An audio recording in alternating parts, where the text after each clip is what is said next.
একটা ছোট্ট গ্রামে থাকত টুনটুনি নামে এক মেয়ে। টুনটুনির মা বাবা খুব গরিব, কিন্তু মনের দিক থেকে তারা ছিল অনেক বড়। ছোট্ট একটা কুঁড়ে ঘর, সামনে 2টা নারকেল গাছ, আর পাশেই ছোট্ট এক সবজি বাগান। এই ছিল তাদের সংসার। টুনটুনি, আজ ভাত কম আছে, তুই আগে খেয়ে নে মা। না বাবা, প্রথমে তোমরা খাবে, আমি পরে খাবো। আহা, এই দারিদ্র্যের সংসার। তবুও মেয়ে যে কত বুঝদার। মা, আমি বড় হয়ে দারিদ্র্য ভাঙব, তোমাদের কষ্ট আর থাকবে না। বড় কথা বলিস না মা, আগে স্কুলের পড়া শিখ। পড়া তো আমি মন দিয়ে শিখছি, কিন্তু খাতা কলম নেই।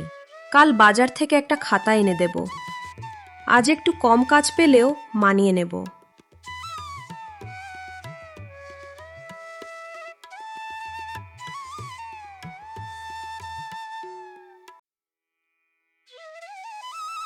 টুনটুনির মা, শুনলাম আপনার মেয়ে খুব ভালো পড়ে।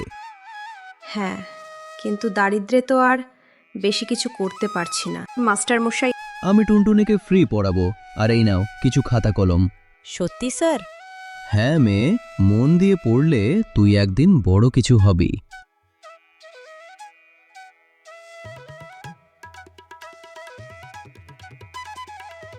দেখলি মা, ভালো মানুষের অভাব নেই।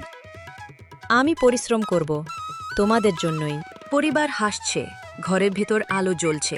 স্বপ্ন যার সত্যি ইচ্ছা, তাকে দারিদ্র্যও থামাতে পারে না।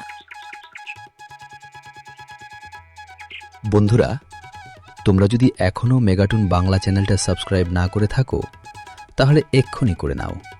তোমাদের জন্য রোজ আসছে নতুন নতুন কার্টুন গল্প, মজা আর অ্যাডভেঞ্চার।